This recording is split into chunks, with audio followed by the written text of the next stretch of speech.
Okay, hello. All right, hi. My name is George. I'm an advanced Cicerone and national BJCP judge here to talk about beer. And this will be the second video that I've published, not the second video that I've recorded. We'll see if those ever come out. And, I say it's the second one I publish, but we'll see. Maybe I hate it, but I'm feeling good. So today, what we're going to do is what we did on the first video, which is more of just like a tasting, kind of more of a BJCP judge walkthrough, or what I would call the grid, as in making sure that we walk through aroma, flavor, mouthfeel, appearance, overall, etc., and just talk about the beer in general, and use it kind of as a review on one hand, although who cares what I think about beer. Maybe more just to share my thoughts on it. I think maybe what's more useful would just be the opportunity to walk through the beer if you're able to get it. That way you'd be supporting this brewery, and then we're drinking it together. And so if you're studying for Cicerone or BJCP or anything like that, or just want to kind of walk through with someone who is certified or advanced, whatever level in any of those things, then we can kind of walk through it together. That's the idea with these. The idea is not for me to say this is how you should think of this beer, but the idea is to say maybe we can calibrate with one another on this beer, and you can share your thoughts. And as the catalog builds up of beers that I've reviewed, we can hopefully start going through some of the BJCP classics and all those sort of things. So right now I'm just sort of bouncing around doing random stuff that I think looks cool, like this one. But as we go on, we'll do some more kind of intensive training stuff, like, for instance, calibrating bitterness. What's low bitterness, what's high bitterness, etc. Got some ideas for that. We'll do that. I'm rambling, or as we could say here, me enrollo. Here we go. Okay, no me enrollo más. Listo. All right, so I'm going to drink from this brewery called Pomona Island. They are from a town in the UK called Salford in England, and it's kind of near Liverpool-ish, in between Liverpool and Leeds. And from what my little research on them, couldn't find a lot about them. But my quick kind of research, so I don't want to pretend like I really dug that far, because I didn't this time. They will be opening a pub in Manchester soon. But check them out if you're able to get them. So if you're in the EU or in the UK, check them out. And the beer is it's a West Coast Pale Ale, 5% alcohol, and it is called Every Kind of Rig That's Ever Been Made. There's the logo. Looks pretty cool. It definitely stands out on a shelf. A lot of their design is like this. I think pretty cool. Definitely caught my eye. And lower ABV stuff is where I tend to spend my time. I'll review some higher ABV stuff eventually, but this is the type of stuff that I tend to gravitate towards, something in the 5% range with plenty of flavor. Awesome. If it's below 3% even, I'm down. If you can make a less than 3% beer tasty, I'm super in. Okay, I'm rambling again.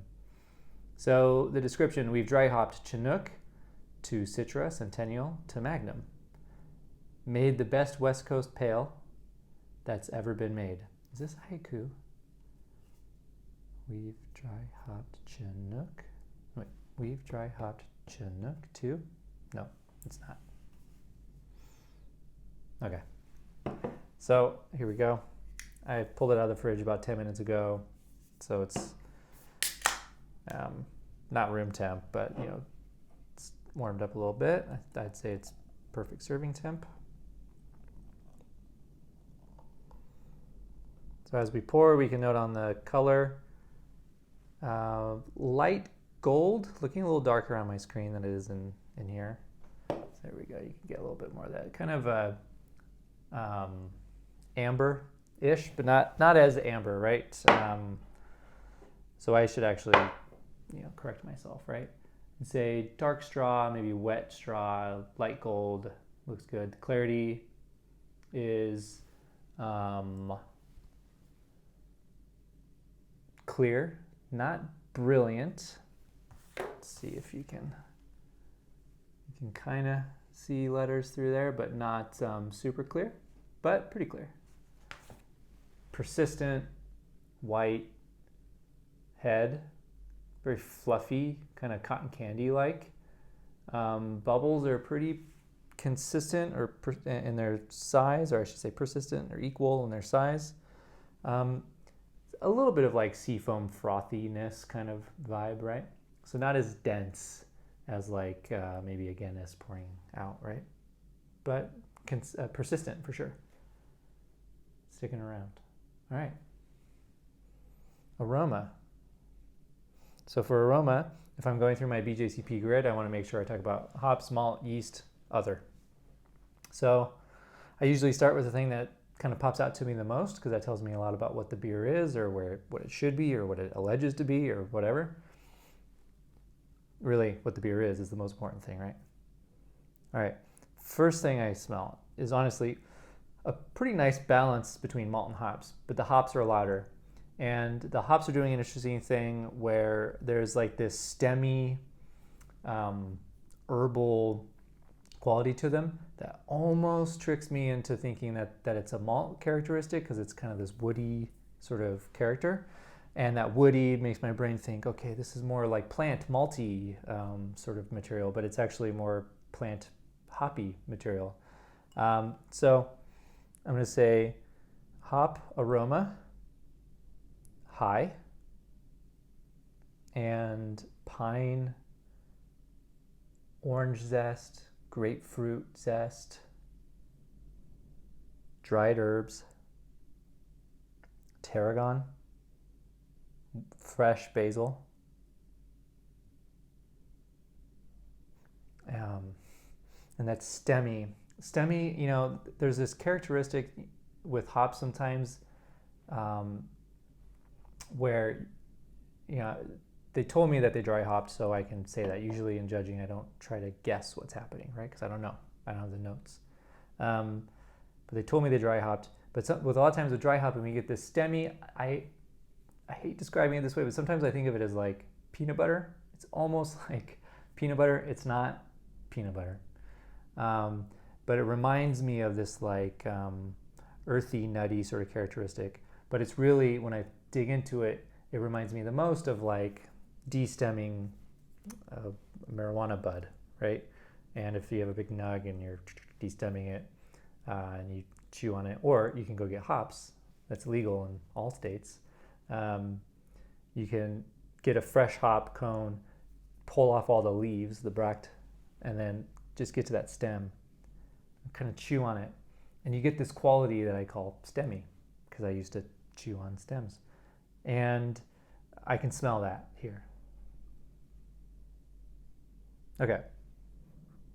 I'm also getting a little peach and pear, but I'm going to put that with the yeast. I'm going to say, actually, it's mingling in there quite a bit with that. So I'm going to say that these hops are giving me some of this peach characteristic, pear, papaya, mango, but really more pushing like the pine and the citrus. The next thing that's kind of in line is the malt. I'm going to say the malt is medium plus. I'm going to drop that to medium. I'm going to say medium malt. And it's like really just toasted bread. It's a little bit of honey drizzled on that bread. A little bit of dinner roll, like warm dinner roll, fresh out of the oven. Really, really, really nicely balanced on the aroma. Yeast, I do get some yeast esters, and I can kind of feel a little bit of like, not alcohol warmth, but I just can kind of feel this like volatile acidity in the nose. Something that's telling me there's a little bit of alcohol, a little bit of like this esterification. So these fruity, yeasty aromas. And my intensity for those, I'm going to say low. And it's like apple, pear, very pleasant. Mingles really well. It's really hard to pick out like where the hops, the malt, and the yeast begin and end. It's clearly hop forward, clearly supported with some malt, and there is a nice little yeast characteristic. So in terms of looking at BJCP category 18B American Pale Ale, we're off to a very good start. They basically, just on my aroma, I'm like, I feel like I'm reading the BJCP descriptor here. Okay. And then other. So you always have to ask yourself, is there fruit or anything else in here? No, I don't detect any other. And then do I detect any sort of like yeast off flavor? You always have to ask yourself just to sort of check in. And I'm going to say no. No diacetyl, no acetaldehyde, a very clean fermentation here. All right, let's go to flavor.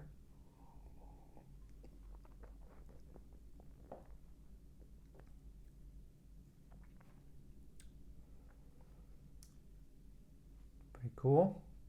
All right, hop forward. Again, mimicking a lot of what I described about like the kind of balance and interplay and mingle between the malt, hops, and yeast on the aroma, very much echoed here. I'm like kind of getting distracted here because I'm thinking about mouthfeel as this sort of is kind of the finish is coming, and the body has some thoughts, or I have some thoughts about it, but I'm going to stick to the flavor so I can stay in my grid. So the first thing I'm noticing is yeast character or hop characteristics. So I'm going to talk about the hops first. So I'm talking about the hops. I have to talk about the flavor, and I need to include with that the bitterness, which is one of the core tastes that we get. But I'm first going to start with the sort of hop flavors. So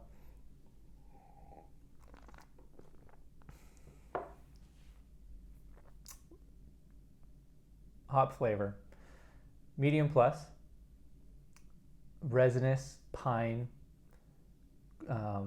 mandarin pith, grapefruit rind, grapefruit zest, orange zest. The herbs I'm getting here are more like dried oregano, dried thyme, kind of like a herbs de Provence blend, maybe like a dried herbs de Provence, and that stemmy character. I really enjoy that stemmy character. I didn't say that before, but that's something I actually really like. So no complaints.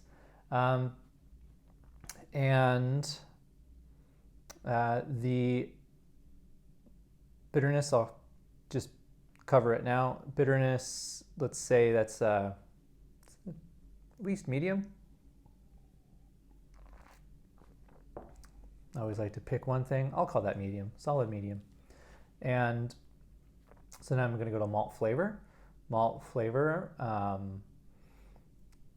freshly toasted bread, freshly baked dinner roll, touch of honey.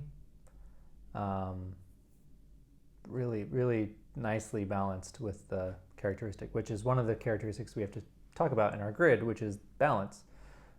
This is a hop-leaning beer. This is a hop-forward beer. The bitterness is louder than the malt characteristics.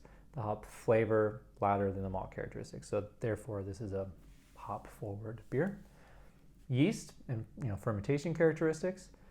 Clean fermentation, clean ale fermentation. I can feel a little bit of alcohol warmth. I can kind of taste a little bit of alcohol there, but very pleasant, and it's more kind of giving it like a nice, really gentle, like floral,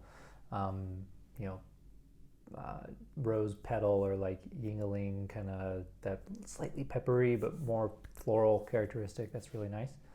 And then lingering, the bitterness is kind of the main thing that kind of lingers into the aftertaste. So my aftertaste is more focused on a little bit of bitterness and that piney, resinous hop characteristic. Very pleasant, definitely not, not pulling out too hard or anything like that. The other doesn't exist. Again, with off flavors, not picking up any of those. No diacetyl, no acetaldehyde. So far, very good. Now we go to mouthfeel. So, body, carbonation, astringency, alcohol warmth, creaminess, finish. Finish could go in flavor, but it could go in mouthfeel too. Body, I'd say light. And actually, that's the one thing I might pick on this beer, pick apart on this beer, is that the body is a little light.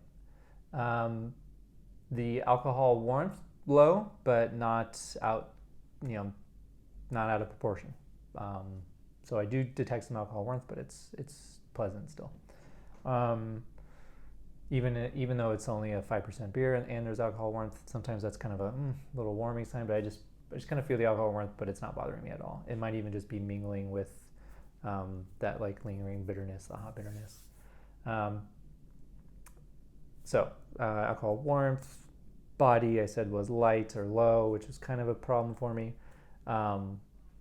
Astringency, let's go back.